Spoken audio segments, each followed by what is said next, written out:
नमस्ते दोस्तों, स्वागत है आप सबका मेरे चैनल पे। आज हम बनाएंगे कूर्म अवतार टी वॉश पेपर पे। ये कंटिन्यूएशन है हमारे मत्स्य अवतार के बाद नेक्स्ट अवतार का, जो मैंने नया सीरीज शुरू किया है टी वॉश पेपर पे सारे 10 अवतारों का। तो ये कंटिन्यूएशन है, ये सेकंड नंबर वीडियो है। अगर आपने फर्स्ट नंबर वीडियो मिस कर दिया है जिसमें मैंने ये भी एक्सप्लेन किया है कि टी वॉश पेपर आपको कैसे घर पे बनाना है, तो वो आप ज़रूर पहले देख लें इसको वॉच करने के पहले। तो उसका लिंक मैंने डिस्क्रिप्शन में डाल दिया है।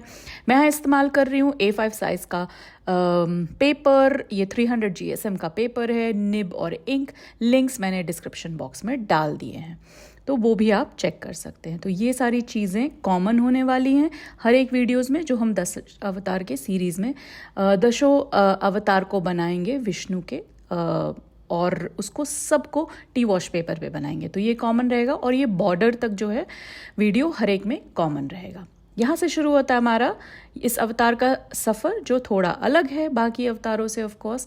तो यहाँ पे सबसे पहले हल्के से पेंसिल से मार्क कर लिया मैंने। पेंसिल से हल्का स्केच किया है, कुछ खास नहीं किया है, जस्ट एक शेप बनाने के लिए। तो आप चाहें तो ये कर सकते हैं या डायरेक्टली इस तरह से इंक से भी स्टार्ट कर सकते हैं। मैं इसमें बनाने वाली हूँ फ्रंट फेस। मत्स्य अवतार को मैंने दिया था साइड फेस, जैसा आप लोगों ने देखा। तो थोड़ा सा वैरायटी लाने के लिए यहाँ पे मैं कर रही हूँ फ्रंट फेस। तो इस तरह से फ्रंट फेस हम बनाते हैं। फ्रंट फेस के लिए आपको दोनों तरफ आँखें और ईयर्स देने होंगे। ये डिफरेंस है, उसमें सिर्फ एक आँख और एक ईयर रहता है। मोस्ट ऑफ द टाइम जो मिथिला आर्ट में है लोग साइड फेस बनाते हैं, बट ऐसा नहीं है कि हम फ्रंट फेस नहीं बना सकते हैं। तो इसीलिए थोड़ा वो मोनोटनी को ब्रेक करने के लिए कुछ अलग भी हमें करना चाहिए। हाथ कॉमन रहेगा दोनों अवतार में। इनफैक्ट फर्स्ट 4 अवतार जो है उसमें 4 हाथ रहेंगे, जिसमें हम शंख, चक्र और गदा और पुष्प जो होता है, पद्म या लोटस का फ्लावर जो होता है, वो हम डालेंगे। तो ये सेम रहेगा, ये कॉमन रहेगा। फेस और बॉडी को शुरू करने के पहले मैंने ये टॉर्टस या फिर कछुआ जो है वो यहाँ पे डाल रही हूँ as a body shape. Last time अगर आपको याद हो तो हमने फिश डाला था, चूँकि वो मत्स्य अवतार था। ये हमारा है कच्छप अवतार, जिसमें भगवान विष्णु ने एक कछुए का रूप लिया था। तो वो आधा मानव और आधा कछुए की तरह हम इसको दर्शाते हैं। तो इसी तरह से सबसे पहले हम यहाँ पे बॉडी में जो है कछुआ दिखा देंगे। कछुए का प्रपोर्शन आपको थोड़ा सा बड़ा रखना है ताकि वो बैलेंस लगे आपके बॉडी को, बिकॉज वो बॉडी का पार्ट है, वो बॉटम पार्ट विष्णु जी का है। तो इसलिए आपको थोड़ा सा हल्का सा बड़ा साइज रखना है यहाँ पे, अनलाइक अगर आप कछुआ नॉर्मली बना रहे हो। तो टॉप में मैंने कुछ बॉर्डर्स डाले हैं और उसके बाद छोटे छोटे ऐसे सर्कुलर पैटर्न्स डाल रही हूँ पूरे बॉडी को कवर करने के लिए। क्योंकि ये पूरी सीरीज़ हमारी कचनी में है। कचनी जो होती है एक बहुत ही यूनिक स्टाइल है मिथिला आर्ट की, जिसमें आप पूरी पेंटिंग को पैटर्न्स से भरते हैं। तो इस तरह के स्टाइल को हम कचनी कहते हैं। उसमें ज़्यादातर हम ब्लैक का यूज़ करते हैं या कभी कभी ब्लैक और रेड का इस्तेमाल करते हैं। तो कछुए के बॉडी को इस पैटर्न से हमने भर दिया है। तो एकदम से प्रोमिनेंट आपका कछुआ दिख रहा है। तो आपको एक बैलेंस क्रिएट करना रहता है। कचनी हालांकि देखने में तो आसान लगता है, पर ट्रस्ट मी ये बहुत ज़्यादा मुश्किल होता है डिसाइड करने में कि एग्जैक्टली कौन सा पैटर्न हम यहाँ भरें। तो इस ट्यूटोरियल के द्वारा आप 10 अलग अलग तरीके के पेंटिंग्स बिल्कुल कचनी स्टाइल में सीखेंगे और उससे आपको अच्छा नॉलेज हो जाएगा बाकी पेंटिंग्स को भी कचनी में करने की। डबल लाइन करना है आपको, ये आप सबको पता होगा अगर आप मेरे चैनल को कंटिन्यूसली देखते कि हम डबल लाइन ज़रूर करते हैं मिथिला आर्ट में। वो एक इम्पॉर्टेंट एलिमेंट है मिथिला आर्ट का, उससे उसको आइडेंटिटी मिलती है इस पेंटिंग को कि ये मिथिला आर्ट है। तो डबल लाइन जो है इम्पॉर्टेंट एलिमेंट है। यहाँ पे हम वापस से छोटे छोटे सेमी सर्कुलर पैटर्न्स कर रहे हैं। तो ये निब और डिपिंग का प्रोसेस भी बहुत यूनिक है। आपको ध्यान देना है जब भी आप निब को इंक में डिप करो, क्योंकि ये स्प्रेड हो सकता है। आप जब बना रहे हो तो थोड़ा सा आपको सूखने भी देना है इंक को या पेंट को, जो भी आप इस्तेमाल करो। इंक की जगह आप एक्रेलिक पेंट का भी इस्तेमाल कर सकते हो। तो अगर आप वो इस्तेमाल करो तो भी आपको सूखने देना है उसको ना, ताकि आपके हाथ से हल्का सा लग ना जाए, स्मज ना हो जाए आपका वर्क। तो इस चीज़ों का ध्यान देना पड़ता है। यहाँ पे नीचे हमने कमल का फूल दिया है। चूँकि ये कच्छप अवतार है तो ये जो है आधा पानी में और आधा ज़मीन पे दिखाते हैं इस अवतार को। मत्स्य अवतार को पूरी तरह से हमने पानी में दिखाया था, जैसा आपने लास्ट टाइम के लास्ट वीडियो में देखा था। ठीक है, तो इस तरह से हम आगे बढ़ेंगे। नेक्स्ट वीक हम कुछ और अलग करेंगे। इन अवतार से बीच बीच में ब्रेक लेंगे और कुछ अलग भी करेंगे पेंटिंग्स। तो आप अपने सजेशंस कमेंट में डाल सकते हैं क्या बनाना चाहिए मुझे, और अपार्ट फ्रॉम ये अवतार सीरीज तो ऑफकोर्स कंटिन्यू करूँगी मैं, बट अपार्ट फ्रॉम दैट थोड़ा सा एकदम मोनोटोनस भी नहीं होना चाहिए, कुछ अलग अलग पेंटिंग्स, कलरफुल पेंटिंग्स भी बीच बीच में आते रहने चाहिए, ट्यूटोरियल्स आते रहने चाहिए। तो सजेशन बॉक्स में ज़रूर आप ना कमेंट बॉक्स में, sorry not suggestion box, comment box में ज़रूर आप अपने सजेशंस देना कि मैं क्या कर सकती हूँ नेक्स्ट ट्यूटोरियल में। आपके सजेशंस मुझे बहुत हेल्प करते हैं ताकि मैं ना कुछ नए आइडियाज़ के साथ काम कर सकूँ, और मुझे पता भी चलता है कि आप किस चीज़ की तलाश में, आपको कौन सी ट्यूटोरियल चाहिए, तो मैं उस पर वर्क कर सकती हूँ। और फिर हम शेडिंग कर रहे हैं। ये जो है, जो ऐसे लाइन वाली चीज़ें हैं ना, ये एकदम टिपिकल जो पैटर्न है कचनी के लिए इस्तेमाल होता है मिथिला आर्ट में। इस तरह से जो हम साइड में लाइंस कर रहे हैं, इसको कहते हैं हम तिरछी कचनी। तो ये जो है ना बहुत इंपॉर्टेंट कचनी का रूप है, फॉर्म है, फाइन लाइंस। इस हैचिंग टेक्निक जो यूज़ होता है मिथिला आर्ट में, इसी को हम कहते हैं कचनी। ऊपर में मुकुट डालेंगे। ये छोटे छोटे पेंटिंग्स हैं, पोस्ट कार्ड्स हैं, बहुत ही अच्छा आइडिया है गिफ्टिंग का इससे। और ऑफ कोर्स ये आपका पूरा कलेक्शन बन सकता है। और जैसे मैंने लास्ट टाइम भी कहा था, मैं वापस रिपीट करूँगी कि आप इसको ना पूरी कलेक्शन की तरह एक बड़े कैनवस पे भी बना सकते हैं। डिवाइड कर लो अपने कैनवस को 10 पार्ट्स में, और हर एक पार्ट में एक एक अवतार बना सकते हो, तो वो भी बहुत खूबसूरत लगेगा। आपके ना पूरी तरह से कचनी में आपका पेंटिंग बनेगा, बहुत ही प्यारा दिखेगा। ऊपर में मैंने डाला है कमल का फूल। कमल का फूल बहुत रेलेवेंट है विष्णु अवतार से, स्पेशली चूंकि विष्णु भगवान के एक हाथ में जो है वो कमल होता है। सब्सक्राइब ज़रूर करना मेरे चैनल को प्लीज़, उससे जो है मुझे और मोटिवेशन मिलता है नए वीडियोस डालने का। और आप लाइक ज़रूर करना इस वीडियो को, उस लाइक से आप एक्चुअली मुझे कुछ गिफ्ट कर सकते हो, क्योंकि वो लाइक से जो है ना मेरे वीडियोस को प्रमोशन मिलता है। तो आपका एक छोटा सा लाइक मेरा बहुत हेल्प कर सकता है और मुझे मोटिवेट कर सकता है ताकि इस वीडियो को प्रमोशन मिले। चूँकि लास्ट वीडियो मत्स्य अवतार का पता नहीं, शायद आप लोगों को पसंद नहीं आया, क्योंकि उतने सारे व्यूज़ नहीं मिले उस पेंटिंग को। बट एनीवे, जब शुरू किया है तो हम ख़त्म ज़रूर करेंगे इस पूरे सीरीज़ को। तो शायद मे भी हो सकता है बिकॉज ऑफ फेस्टिवल्स आपने देखा नहीं हो वो पेंटिंग। अगर आपने नहीं देखा है तो मैंने जैसा बोला उसको मैंने नीचे डिस्क्रिप्शन बॉक्स में उसका लिंक डाल दिया, आप ज़रूर देखना उसको और ये पेंटिंग ज़रूर बनाना। और अगर आप फीडबैक चाहते हो तो इस पेंटिंग्स को आप जो है मुझे भेज सकते हो इंस्टाग्राम पे। अगर आपको मेरा इंस्टाग्राम हैंडल नहीं पता है तो अभी आप अपने स्क्रीन्स पे देखोगे मेरा इंस्टाग्राम हैंडल @दत्तानुश्री। आप उसमें मेरे मैसेजेस में आप वो पेंटिंग्स भेज सकते हो, मैं आपको फीडबैक दे सकती हूँ कि आपका पेंटिंग कैसा बना है। बहुत लोग भेजते हैं मुझे, तो इसीलिए अगर आप चाहते हो मेरे से कनेक्ट होना तो आप वहाँ कनेक्ट कर सकते हैं। तो हम ये हैंड्स, जैसा मैंने कहा, रिपीट ही करने वाले हैं। लास्ट अवतार में भी मैंने दिखाया था आपको।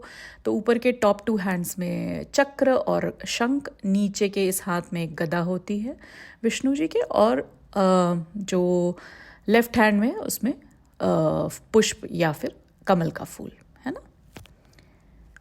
यहाँ पे गदा बनाएंगे, छोटे छोटे डिज़ाइंस डालेंगे इस तरह से। चूँकि आपको पूरी तरह से इसको कचनी में भरना है तो डिज़ाइंस भी कचनी वाले ही यूज़ करेंगे। पहले हैंड बना लो, हमेशा पहले फिस्ट या मुट्ठी बना लेते हैं तभी एलिमेंट डालो। ये सबसे आसान तरीका है आपको हैंड्स में अगर मास्टरी करनी है मिथिला आर्ट के, तो आप सबसे पहले इस तरह से बनाएंगे तो ये काफ़ी आसान पड़ेगा आपको। जो सारे हाथ हैं उसमें हम ना आभूषण पहनाते हैं भगवान की। जब भी पेंटिंग बनाते हैं मिथिला आर्ट में तो उसमें बहुत सारे आभूषण पहनाते हैं, तो ये आपको ध्यान देना है, ठीक है। इसमें भी कचनी करना है बीच बीच में ना। कचनी जैसे आप डालेंगे ना, ये तिरछी कचनी, बहुत ही खूबसूरत लगेगी आपकी पेंटिंग एकदम से। अभी ही देखो तो एकदम डिवाइन लग रहा है ये पेंटिंग, बहुत ही भरा भरा लग रहा है। और आप सोचो पूरी तरह से हमें ये पेंटिंग इसी तरह के पैटर्न से भर देना है। तो 2 तरह की पेंटिंग्स होती हैं मिथिला आर्ट में, 2 तरह के इनफैक्ट स्टाइल्स होते हैं। द मोस्ट इंपॉर्टेंट स्टाइल्स जो होते हैं वो है भरनी और कचनी। किसी भी पेंटिंग को आपको मिथिला आर्ट में बनानी है तो इन दोनों स्टाइल्स का इस्तेमाल होता है। या तो आप चाहे पूरी कचनी में बनाओ या फिर एक कॉम्बिनेशन, ज़्यादातर लोग कॉम्बिनेशन में बनाते हैं कचनी और भरनी के। तो इस तरह से यहाँ भी हम शेड कर देंगे या हैच कर देंगे, हैचिंग टेक्निक से यहाँ पे भर देंगे कचनी से। आगे बढ़ेंगे, हैलो क्रिएट करेंगे हम। जो कि भगवान की पेंटिंग है तो ये आपको बिल्कुल नहीं भूलना है। तो ये जो है उसको भी डबल लाइन करके एक और बॉर्डर क्रिएट करना है। बॉर्डर से याद आया कि इम्पॉर्टेंट क्या है, मिथिला आर्ट में दो चीज़ों का इस्तेमाल होता है सजावट के लिए, बॉर्डर और फ्लोरल डिज़ाइंस या फ्लोरल पैटर्न्स। ये भी आपको ध्यान देना है। ज़्यादातर आप जैसे देखो चादर जो हमने दिया है ना भगवान के अटायर में, उसमें भी नीचे में बॉर्डर्स आपको दिखेंगे, तो बॉर्डर्स का इस्तेमाल बहुत होता है। यहाँ हम छोटे छोटे डॉट्स से भर देते हैं, तो यहाँ ही आपको ध्यान देना है कचनी का ट्रिक। जो कचनी है ना, आपको बैलेंस क्रिएट करना है, आपको लाइट एंड डार्क का बैलेंस क्रिएट करना है। जैसे कहीं कहीं आपने जैसे मैंने कछुए के पूरे बॉडी में काफ़ी डार्क पैटर्न भरा है, तो मैं इस चादर में भी छोटे छोटे ऐसे डॉटेड पैटर्न भर रही हूँ ताकि वो लाइट सा इफेक्ट आए, ताकि एक बैलेंस क्रिएट हो मेरी पूरी पेंटिंग में। वरना अगर आप बहुत डार्क डार्क कर दोगे हर जगह तो वो पेंटिंग जो है बैलेंस नहीं क्रिएट होता है और आपका बहुत डार्क दिखने लगेगा पेंटिंग। और लाइट एंड डार्क से ना आप एक कॉन्ट्रास्ट भी क्रिएट कर सकते हो किसी भी पेंटिंग में। इनफैक्ट जब आप कलरफुल पेंटिंग भी बनाते हो तो आपको थोड़ा सा ये ध्यान रखना है, कॉन्ट्रास्ट आपको क्रिएट करना है। बाकी डबल लाइंस तो हैं ही जो हमें मदद करती है एक पैटर्न को दूसरे पैटर्न से सेपरेट करने में। ये जो है बिल्कुल डबल लाइंस का प्रैक्टिकल इम्पॉर्टेंस है। वैसे ट्रेडिशनल इम्पॉर्टेंस कुछ और है डबल लाइन का, मैंने कई बार अपने वीडियोस में समझाया है आप लोगों को, वापस से रिपीट करूँगी न्यू कमर्स के लिए। जो लोग न्यू हैं मेरे चैनल में, पहली बार मेरे वीडियो को देख रहे हैं, तो डबल लाइन हम क्यों बनाते हैं ट्रेडिशनली, जो है डबल लाइन का इम्पॉर्टेंस इसलिए है कि डबल लाइन्स जो है वो कंसिडर होता है शिवा और शक्ति का लाइन। सो इसीलिए ये दो पैरेलल्स हैं यूनिवर्स के, हमेशा साथ चलते हैं, इसीलिए इसको ज़्यादातर मिथिला आर्ट में डबल लाइंस में बनती है पेंटिंग। लेकिन प्रैक्टिकलिटी अगर आप देखेंगे तो यही है कि वो सेपरेट करती है एक पैटर्न को दूसरे पैटर्न से या एक कलर को दूसरे कलर से। चूँकि मिथिला आर्ट काफ़ी बारीक काम होता है, उसमें इंट्रिकेट वर्क होता है, इसीलिए डबल लाइन से ये सेपरेशन आसान हो जाता है और काफ़ी खूबसूरत लगता है। इस डबल लाइन के अंदर हम कुछ नहीं भरते हैं, उसको प्लेन छोड़ देते हैं। कई बार लोग, कुछ आर्टिस्ट ना उसमें कट भी लगाते हैं, वो भी अच्छा दिखता है, बट 99% ऑफ द टाइम हम उसको प्लेन छोड़ के डबल लाइन को ऐसे ही रहने देते हैं। और वो जो है वाइट जो है पेपर का कलर, या तो वो उस तरह से आपका डबल लाइन विजिबल होता है ना। तो यहाँ तो वाइट नहीं है हमारा पेपर, चूँकि हमने ब्राउन लेयर क्रिएट किया है टी वॉश से। जैसा मैंने कहा, वापस रिपीट करती हूँ, टी वॉश अगर आपको करना है तो मैंने 2 पहले वीडियोस में भी समझाया है टी वॉश कैसे करना है, तो आप चेक कर सकते हैं वो वीडियोस। मैंने लिंक मत्स्य अवतार का डाला हुआ है डिस्क्रिप्शन में, आप चेक कर सकते हैं। यहाँ पे भी मैं नीचे का जो भाग मैंने कहा ना, हाफ वाटर और हाफ लैंड हम दिखा रहे हैं इस पेंटिंग में, जो कि रेलेवेंट है इस अवतार के साथ, क्योंकि कछुआ पानी में भी रहता है और कछुआ लैंड पे भी रहता है।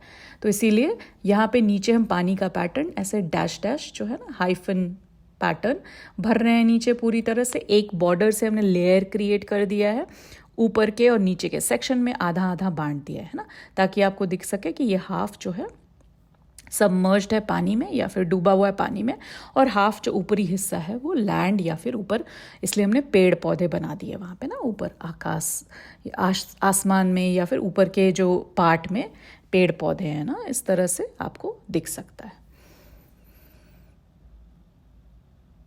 इसको पूरी तरह से आपको इस डैश डैश पैटर्न से भर देना। और अगेन यहाँ पे लाइट और डार्क का आपको दिखा होगा डिफरेंस, क्योंकि डार्क है ना पूरा पेंटिंग और वो लाइट लाइट पैटर्न बहुत अच्छा क्रिएट हो रहा है। जो फूल हमने छोटे छोटे यहाँ पे बनाए थे, उसी के ऊपर हमें और सारे फूल पे फूल बनाते जाने हैं, बड़े बड़े थोड़े से ना फूल जैसा दिखाना है, ताकि ये बड़ा सा फ्लावर है ट्री में और उसके चारों तरफ पत्ते हमें दिखाने हैं। तो यही हमें करना है जो ऊपरी हिस्सा है उसमें, क्योंकि मैंने कहा ना हाफ लैंड और हाफ वाटर हम दिखा रहे हैं। इसको पूरी तरह से सबमर्ज नहीं करेंगे पानी में, चूँकि ये रेलेवेंट नहीं होगा इस अवतार के लिए। इसीलिए ना थोड़ा सा, अगर आप कुछ भी माइथोलॉजिकल एटलीस्ट अगर आप अटेम्प्ट कर रहे हैं तो इस तरह की गलती मत करना, हमेशा ना थोड़ा सा रिसर्च कर लो कि उस अवतार के बारे में क्या रेलेवेंट है। तो इस तरह से, जैसे मैंने कहा ना, बाकी हिस्सों में छोटे छोटे छोटे छोटे एकदम पत्ते भर देने, इंट्रिकेट जितना आप काम करेंगे उतना अच्छा दिखेगा।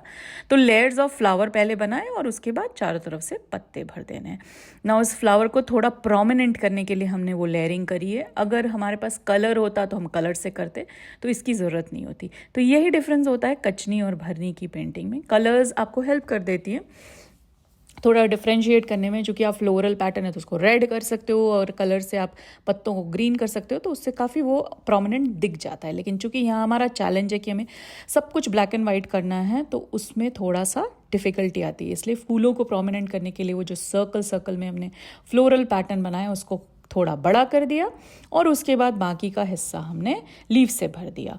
और इसीलिए हमने हाथ को प्लेन छोड़ा है ताकि वो प्रोमिनेंटली दिख सके ना उन लीव्स के बैकग्राउंड में। तो इसीलिए हाथ जो है बिल्कुल कलरलेस हैं, एकदम कुछ भी नहीं है उसके अंदर, प्लेन है और वो प्रोमिनेंट दिख रहा है। तो ये जस्ट आपको टिप्स है मेरी तरफ से, ट्रिक्स है कि आप कैसे यूज़ कर सकते हो इन छोटी छोटी बातों को, आप कैसे गहराई से समझ सकते हो ताकि आप इसको अपने पेंटिंग्स में इम्प्लीमेंट कर सकते हो, यूज़ कर सकते हो मिथिला आर्ट में। तो इस तरह से हम थोड़ा स्मार्टली काम कर सकते हैं। जैसे शंख को भी यहाँ कुछ डिज़ाइन नहीं दोगे ना, तो इस तरह से वो प्रोमिनेंटली दिखेगा आपके डार्कर बैकग्राउंड में। तो जहाँ आप बैकग्राउंड में डार्कर कलर्स यूज़ कर रहे हो वहाँ पे एलिमेंट्स को वाइट छोड़ो। जैसे नीचे हमने डार्क लोटसेस बनाए तो जो बैकग्राउंड है उसको लाइट रखा, तो वो बैलेंस आपको क्रिएट करना होता है डार्क एंड लाइट का। तो इस तरह से भरना है जल्दी जल्दी। लास्ट में हमें करना है आई, तो कुर्म में हम दोनों भगवान और कच्छप का भी आँख बनाएंगे, और इस तरह से दोनों में आई बॉल बनाने हैं यहाँ। और ख़त्म होने के बाद आपकी पेंटिंग ऐसी दिखने वाली है। धन्यवाद आप सबका। लाइक शेयर और सब्सक्राइब ज़रूर करना मेरे चैनल को। फिर मिलेंगे अगले हफ्ते नए वीडियो के साथ।